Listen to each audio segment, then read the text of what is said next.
एकादशी माता की जय जय श्री राधे कृष्णा।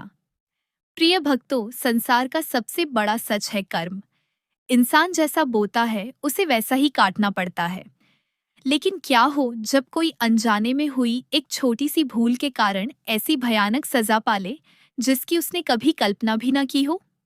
क्या उस घोर अंधकार से बाहर निकलने का कोई रास्ता बचता है? इसी सवाल का जवाब छुपी है उस रहस्यमयी कथा में जो स्वयं भगवान श्री कृष्ण ने महाभारत के बाद धर्मराज युधिष्ठिर को सुनाई थी। श्री कृष्ण ने कहा है कि चैत्र महीने के शुक्ल पक्ष में आने वाली कामदा एकादशी कोई साधारण दिन नहीं है। यह वो दिन है जो बड़े से बड़े श्राप और जन्म जन्मांतर के पापों को ऐसे जलाकर भस्म कर देता है जैसे जंगल की आग सूखे पत्तों को। भगवान श्री कृष्ण की मधुर आवाज पूरे राजमहल में गूंज रही थी। उन्होंने युधिष्ठिर से कहा, हे राजन, यह बात उस प्राचीन काल की है जब धरती और स्वर्ग के बीच की दूरियां बहुत कम हुआ करती थीं। इस धरती पर एक बेहद जादुई और मायावी नगरी बसी हुई थी जिसका नाम था नागपुर। ये कोई आम शहर नहीं था। इस शहर की भव्यता ऐसी थी कि स्वर्ग के देवता भी इसे देखकर ईर्ष्या करते थे। वहां की सड़कें चौड़ी थीं और महल ईंट या पत्थर के नहीं, बल्कि शुद्ध और चमचमाते हुए सोने के बने थे। उन महलों की दीवारों पर इतने कीमती हीरे और लालमणि जड़े थे कि नागपुर में कभी रात का अंधेरा टिक ही नहीं पाता था। हर तरफ बस रोशनी और खुशहाली थी।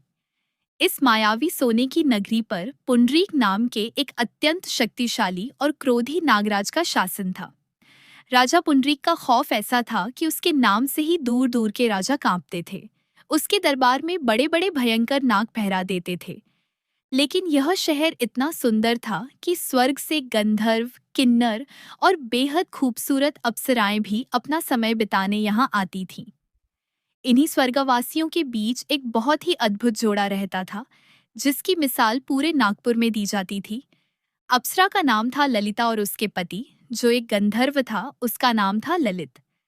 ललिता इतनी रूपवान थी कि अगर कोई उसे एक नजर देख ले तो बस देखता ही रह जाए। उसकी चाल में हवाओं जैसी रवानी और चेहरे पर पूर्णिमा के चांद जैसा तेज था।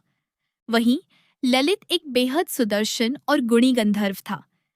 ललित सिर्फ दिखने में ही आकर्षक नहीं था, बल्कि वह संगीत का भी जादूगर था। जब वह अपनी आंखें बंद करके कोई राग छेड़ता तो बहते हुए झरने शांत हो जाते और पक्षी उड़ना भूलकर उसकी आवाज सुनने लगते। ललित और ललिता का प्यार इस दुनिया का लगता ही नहीं था। वे दोनों एक दूसरे के बिना एक पल भी नहीं रह सकते थे। अगर ललिता बागीचे में होती तो ललित उसकी परछाई बनकर साथ रहता। ललिता के हृदय में हर धड़कन के साथ सिर्फ ललित का नाम गूंजता था और ललित की आंखों में चौबीसों घंटे सिर्फ अपनी सुंदरी पत्नी की ही तस्वीर बसी रहती थी। वे दोनों प्रेम के एक ऐसे गहरे समंदर में डूबे थे जहां उन्हें दुनिया की कोई सुध नहीं रहती थी। उनका यह अंधा प्रेम ही उनके जीवन में सबसे बड़ा तूफान लाने वाला था। समय का पहिया घूमा।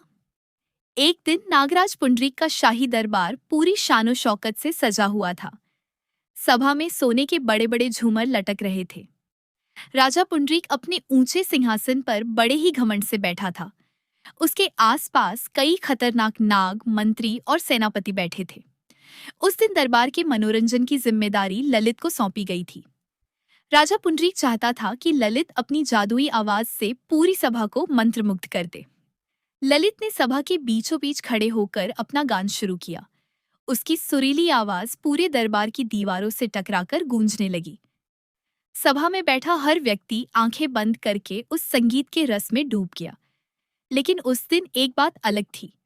ललित के साथ उसकी परछाई बनकर रहने वाली उसकी पत्नी ललिता वहां मौजूद नहीं थी। गाते गाते अचानक ललित का दिमाग दरबार से हटकर अपनी पत्नी के ख्यालों में चला गया। वह सोचने लगा कि ललिता इस वक्त कहाँ होगी।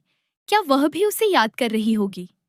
अपनी पत्नी के मोह में ललित इतना अंधा हो गया कि वह भूल ही गया कि वह कहाँ खड़ा है और किसके सामने गा रहा है। उसका ध्यान बंटते ही उसके सुर भटक गए। गीत की जो मीठी लय थी वह टूट गई। ललित की जीभ लड़खड़ाने लगी और उसके पैरों की ताल बिल्कुल गलत पड़ने लगी।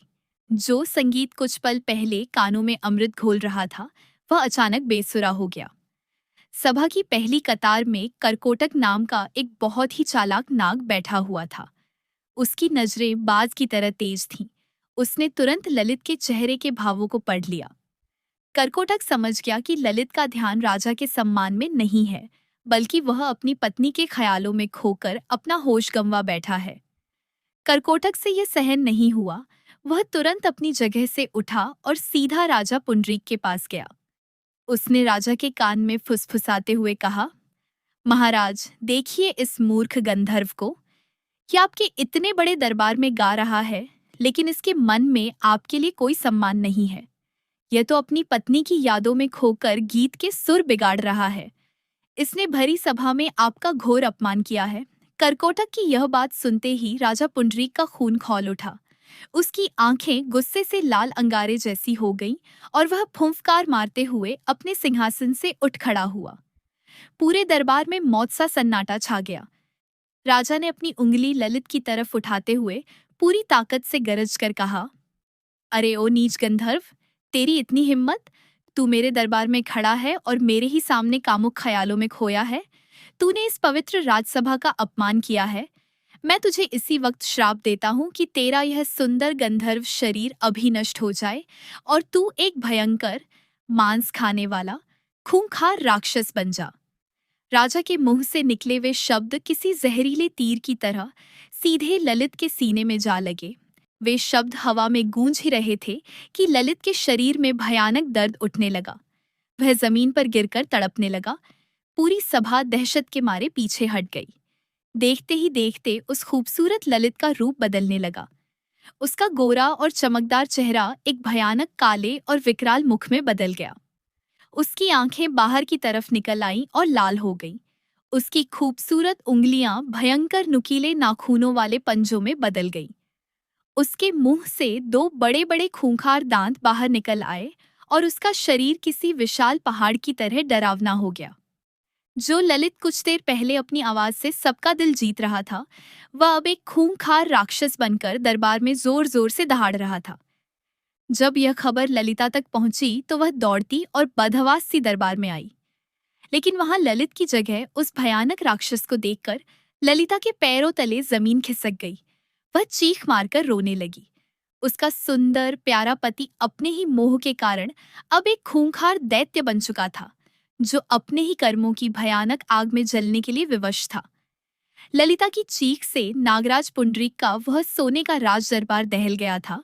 जिस ललित के स्पर्श से उसे फूलों का एहसास होता था, आज उसकी शक्ल देखकर ललिता की रूह कांप रही थी। राजा पुंडरीक के एक श्राप ने उनकी हंसती खेलती दुनिया को पल भर में श्मशान बना दिया था। ललित अब वह सुंदर गंधर्व नहीं रहा था, जिसकी सुरीली आवाज पर हवाएं भी झूम उठती थीं। अब वह एक खूंखार, विशालकाय और भयानक राक्षस बन चुका था। उसकी आंखों में अब प्रेम नहीं, सिर्फ खून की प्यास और हैवानियत थी। उसके गले से अब मधुर राग नहीं, बल्कि जानवरों जैसी खौफनाक दहाड़ निकल रही थी। राक्षस बनते ही ललित अपना मानसिक संतुलन खो बैठा। वह दरबार में चीखने चिल्लाने लगा। दरबार के सिपाही उसे पकड़ने दौड़े, लेकिन वह विशाल राक्षस किसी के काबू में आने वाला नहीं था। वह सबको धक्के मारता हुआ पागलों की तरह नागपुर नगरी से बाहर उन घने और खतरनाक जंगलों की तरफ भाग निकला। ललिता यह सब देखकर पत्थर सी हो गई थी, लेकिन जैसे ही उसने ललित को भागते देखा, वह भी रोती बिलखती बदहवास होकर उसके पीछे पीछे दौड़ पड़ी। वह जंगल कोई आम जंगल नहीं था। वह इतना घना और खौफनाक था कि वहां दिन में भी सूरज की रोशनी जमीन तक नहीं पहुंच पाती थी। बड़े बड़े जहरीले सांप, खूंखार जंगली जानवर और कांटेदार झाड़ियां हर कदम पर मौत बनकर खड़ी थीं। लेकिन ललिता को ना अपनी जान की परवाह थी और ना ही अपने शरीर की। स्वर्ग की जिस अप्सरा के पैर कभी मखमल और फूलों से नीचे नहीं पड़े थे, आज उन कोमल पैरों में बड़े बड़े कांटे और नुकीले पत्थर चुभ रहे थे। उसके पैरों से खून की धार बह रही थी। उसके सुंदर रेशमी कपड़े जगह जगह से फट चुके थे, लेकिन उसकी आंखें सिर्फ और सिर्फ अपने राक्षस पति को ढूंढ रही थीं। उधर ललित की हालत और भी भयानक थी। राक्षस योनि में जाने के बाद उसे हर पल एक भयंकर और न बुझने वाली भूख सताती थी। वह जंगल के जानवरों को मारकर कच्चा ही चबा जाता था। जब वह प्यास बुझाने के लिए किसी नदी के पास जाता और पानी में अपनी वह डरावनी शक्ल देखता, तो उसे अपने गंधर्व रूप और ललिता की याद आ जाती। वह दर्द और पश्चाताप से इस कदर जोर से चिंघाड़ता कि पूरे जंगल के पक्षी डर कर उड़ जाते। वह अपने ही शरीर को नोचता, अपना सिर पेड़ों पर मारता और खून के आंसू रोता था। वह अपने ही कर्मों की आग में तिल तिल कर जल रहा था। ललिता दूर से पेड़ के पीछे छिपकर अपने पति की यह दुर्गति देखती और अपने मुंह पर हाथ रखकर फूट फूट कर रोती। वह उसके पास जाना चाहती थी, लेकिन ललित अब उसे पहचानता नहीं था। ललिता सोचती, हे विधाता, ये कैसा न्याय है? मेरे स्वामी ने तो बस मुझसे प्रेम ही किया था। क्या अपनी पत्नी की यादों में खो जाना इतना बड़ा पाप है कि उन्हें ऐसी खौफनाक सजा मिली? अब मैं क्या करूं? कहाँ जाऊं? कौन मेरे पति को इस नर्क से बाहर निकालेगा? कई दिन और कई रातें इसी तरह बीत गए। ललिता ना सोई, ना ही उसने अन्न का एक दाना खाया। वह बस एक साए की तरह अपने पति के पीछे पीछे उस भयंकर जंगल में भटकती रही। उसका रूप मुरझा गया था और रो रो कर उसकी आंखें सूज गई थीं। भटकते भटकते एक दिन ललिता जंगल के एक ऐसे हिस्से में पहुंची जहां का माहौल उस भयानक जंगल से बिल्कुल अलग था। वहां ना जानवरों की डरावनी आवाजें थीं, ना ही कोई खौफ। हवा में एक अजीब सी शांति और खिले हुए फूलों की मीठी महक तैर रही थी। ललिता ने झाड़ियों को हटाकर आगे देखा तो उसे एक बहुत ही सुंदर और पवित्र आश्रम दिखाई दिया। वहां एक दिव्य और शांत मुनि अपनी आंखें बंद किए तपस्या में लीन बैठे थे। उनके चेहरे पर सूर्य के समान तेज था। ललिता ने देखा कि उस आश्रम में एक शेर और एक हिरण एक साथ शांति से बैठे हुए हैं, जैसे वहां किसी से किसी को कोई बैर ना हो। ललिता तुरंत समझ गई कि यह कोई साधारण इंसान नहीं, बल्कि कोई बहुत पहुंचे हुए चमत्कारी और दयालु आर्षि है। अंधेरे में डूबते हुए इंसान को जैसे तिनके का सहारा मिल जाता है, वैसे ही ललिता की आंखों में उम्मीद की एक चमक आ गई। वह अपनी सारी थकान भूलकर दौड़ती हुई उस आश्रम की तरफ गई और ललिता उस आश्रम की चौखट पर ऐसे गिरी जैसे कोई प्यासा तपते रेगिस्तान में पानी के पास आकर गिरता है। उसके पैरों से खून रिस रहा था, होंठ सूखकर पपड़ी बन चुके थे और आंखों में आंसुओं का समंदर सूखने लगा था। वह आश्रम किसी स्वर्ग से कम नहीं लग रहा था। हवा में हवन कुंड से उठने वाली पवित्र लकड़ी और घी की सुगंधी तैर रही थी। वहां के पेड़ फलों और फूलों से लदे हुए थे और वातावरण में एक ऐसा सुकून था जो पल भर में इंसान के सारे दुख सोख ले। सामने एक विशाल वट वृक्ष बरगद के पेड़ के नीचे एक ऊंचे आसन पर वे चमत्कारी मुनि ध्यान मुद्रा में बैठे थे। उनके माथे पर भस्म लगी थी। चेहरे पर एक ऐसा तेज था जैसे साक्षात सूर्य देवता जमीन पर उतर आए हों। उनकी लंबी सफेद दाढ़ी और शांत चेहरा गवाही दे रहे थे कि उन्होंने कई युगों का ज्ञान अपने भीतर समेटा हुआ है। ललिता अपनी बची खुची हिम्मत बटोरकर घुटनों के बल चलते हुए मुनिराज के करीब पहुंची। उसने अपने दोनों हाथ जोड़े और फूट फूट कर रोने लगी। उसकी सिसकियों की आवाज से उस शांत आश्रम की खामोशी टूट गई। मुनि के आसपास बैठे हिरण भी चौंक कर ललिता की तरफ देखने लगे।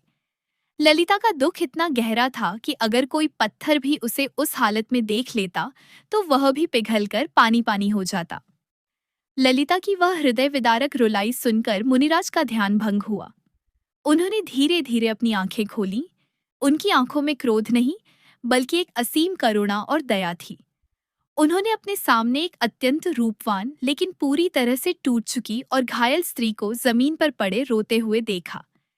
मुनि का हृदय उस दुखियारी को देखकर पसीज गया। उन्होंने अपना दायां हाथ उठाकर उसे आशीर्वाद की मुद्रा में शांत करते हुए बहुत ही मधुर और गंभीर स्वर में पूछा, हे कल्याणी, शांत हो जाओ। तुम कौन हो?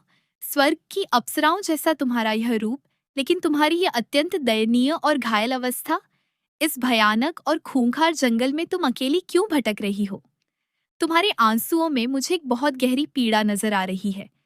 डरो मत पुत्री, मुझे अपना परिचय दो और अपने हृदय का सारा दुख बेझिझक कह डालो। मुनि के इन प्यार भरे और अमृत जैसे शब्दों को सुनकर ललिता को लगा जैसे किसी ने उसके तपते हुए घावों पर चंदन का लेप लगा दिया हो। वह सुबकते हुए हाथ जोड़कर बोली, हे त्रिकालदर्शी महामुनि, आपको मेरा शत शत प्रणाम। हे राशिवर, मैं वीरधनवा नाम के एक अत्यंत श्रेष्ठ गंधर्व की पुत्री हूँ। मेरा नाम ललिता है। मैं उस नागपुर नगरी से आई हूँ जहाँ पुंडरीक नाम का नागराज शासन करता है। इतना कहते ही ललिता का गला फिर से रुंध गया। वह कांपती हुई आवाज में आगे बोली, हे मुनिवर, मेरे पति ललित एक अत्यंत गुणी और सुदर्शन गंधर्व है। हम दोनों के बीच असीम प्रेम था। एक दिन राजसभा में गाते समय मेरे पति केवल मेरे ख्यालों में खो गए थे। उनसे अनजाने में सुरों की ताल टूट गई। लेकिन उस क्रोधी नागराज पुंडरीक ने इस छोटी सी भूल के लिए उन्हें इतना भयंकर श्राप दे दिया कि मेरे सुंदर और कोमल पति उसी क्षण एक खूंखार, भयानक और मांस खाने वाले राक्षस बन गए। ललिता मुनि के चरणों पर अपना सिर पटक कर रोने लगी। हे दयानिधान, मेरे पति अब इस घने जंगल में एक जानवर की तरह भटक रहे हैं। वे भूख और प्यास से तड़पते हैं, अपना ही शरीर नोचते हैं, वे दर्द से चिंघाड़ते हैं। उनकी वह भयानक हालत और पीड़ा मुझसे अब और नहीं देखी जाती। हे ब्राह्मण देवता, मैं आपके चरणों की दासी हूँ, मुझ पर दया कीजिए। कृपया मुझे कोई ऐसा उपाय, कोई ऐसा पुण्य, कोई ऐसा व्रत या तपस्या बताइए जिसे करके मैं अपने पति को इस भयानक राक्षस योनि के नर्क से हमेशा के लिए मुक्त करा सकूं। अगर उन्हें मुक्ति नहीं मिली तो मैं भी इसी जंगल में अपने प्राण त्याग दूंगी। ललिता का वह अटूट प्रेम और अपने पति के लिए उसका यह त्याग देखकर मुनिराज अत्यंत प्रसन्न हुए। उन्होंने मुस्कुराते हुए कहा, हे पुत्री ललिता, तुम्हारा प्रेम और तुम्हारा पातिव्रत्य धर्म अत्यंत महान है। विधाता के लिखे कर्मों का फल तो हर किसी को भोगना पड़ता है, लेकिन जब ईश्वर की कृपा होती है तो हर बड़े से बड़े श्राप की काट भी मिल जाती है। तुम सही समय पर मेरे आश्रम में आई हो। मैं तुम्हें एक ऐसा अमोघ अस्त्र रूपी व्रत बताता हूँ जो तीनों लोकों में सबसे पवित्र और पापों को जड़ से खत्म करने वाला है। मुनिराज ने अपनी आंखें बंद कर भगवान श्री हरि विष्णु का स्मरण किया और फिर ललिता की ओर देखकर बोले, हे शुभे, ध्यान से सुनो। कुछ ही दिनों में चैत्र का महीना शुरू होने वाला है। चैत्र मास के शुक्ल पक्ष में एक अत्यंत ही मंगलकारी और परम पुण्यमयी तिथि आती है जिसे कामदा एकादशी कहा जाता है। यह एकादशी कोई साधारण दिन नहीं है पुत्री। ये साक्षात भगवान वासुदेव का स्वरूप है। जिस प्रकार एक छोटी सी चिंगारी रुई के विशाल पहाड़ को जलाकर राख कर देती है, ठीक उसी प्रकार इस कामदा एकादशी का व्रत इंसान के जन्म जन्मांतर के बड़े से बड़े पाप, ब्रह्महत्या जैसे दोष और पिशाच योनि के श्राप को भी जलाकर भस्म कर देता है।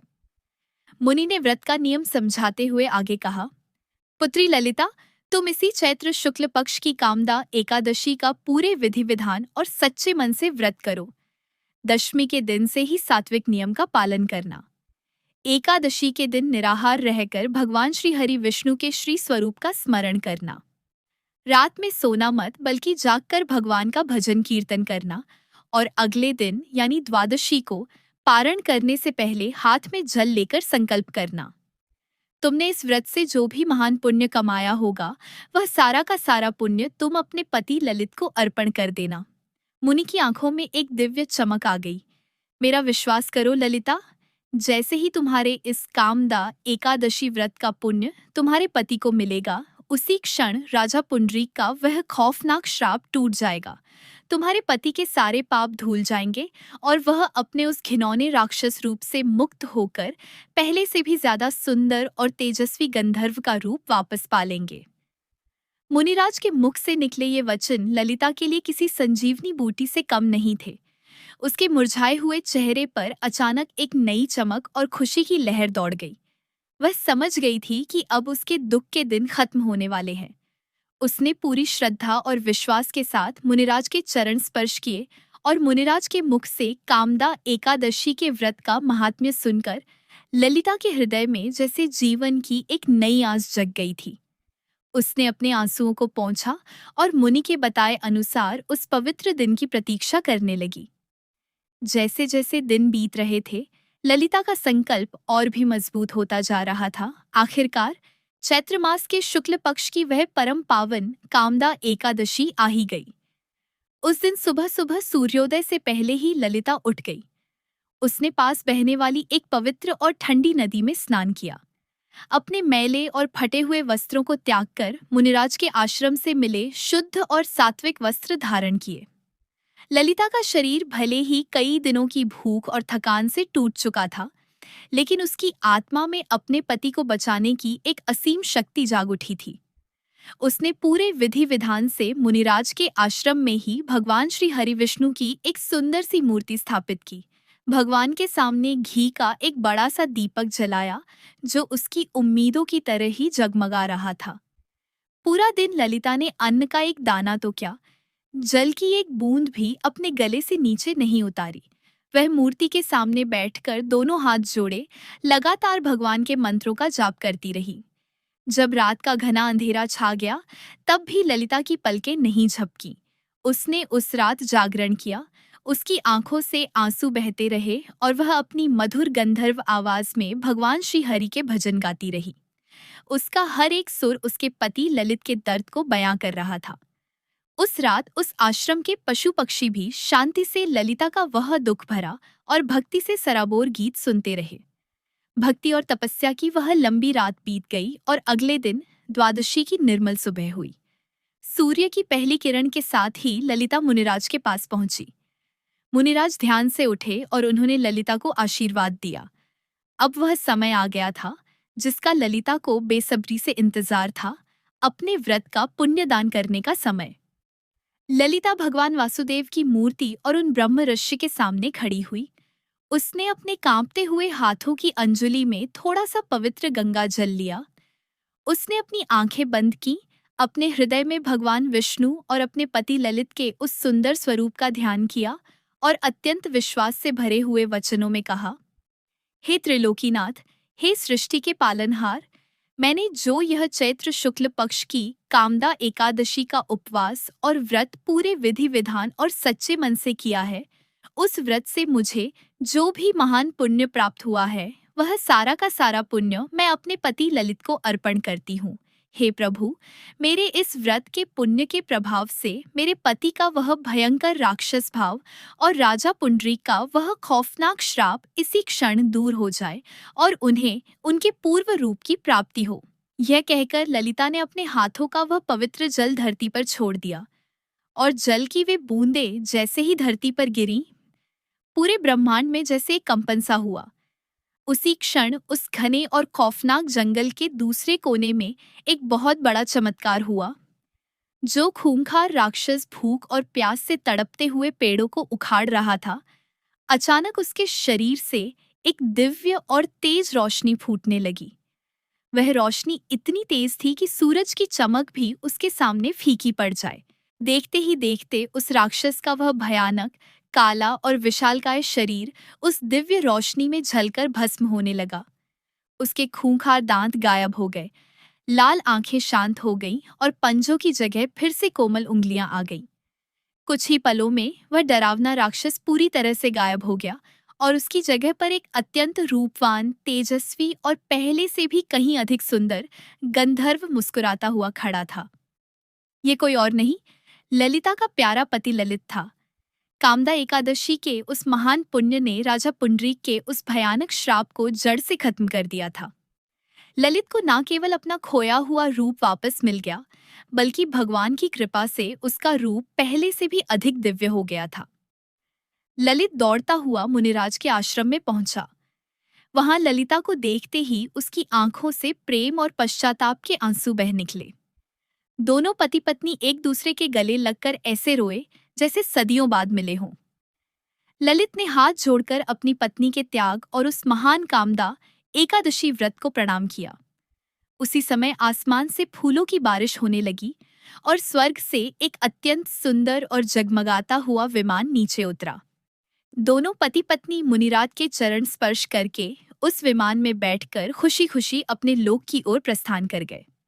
भगवान श्री कृष्ण यह अद्भुत कथा सुनाते हुए कुछ पल के लिए शांत हुए।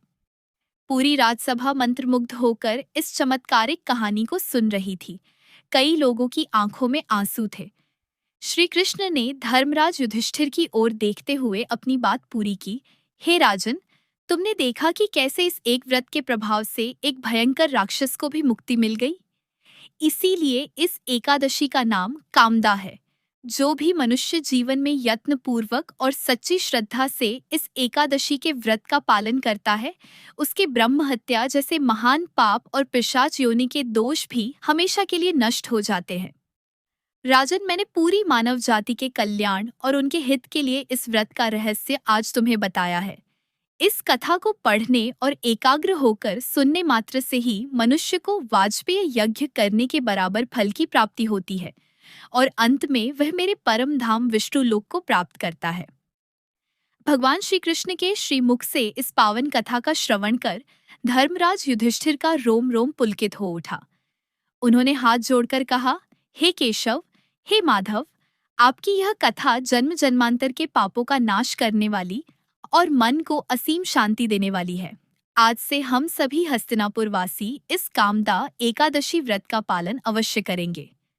युधिष्ठिर की यह बात सुनते ही हस्तिनापुर की पूरी राजसभा एक स्वर में भगवान की जय जयकार करने लगी। बोलिए श्री लक्ष्मी नारायण भगवान की जय, भगवान श्री कृष्ण की जय। और इसी मंगल गान के साथ कामदा एकादशी की यह परम पुण्यमयी कथा संपन्न हुई। प्रेम से बोलिए एकादशी माता की जय। राधे राधे। जय श्री कृष्णा।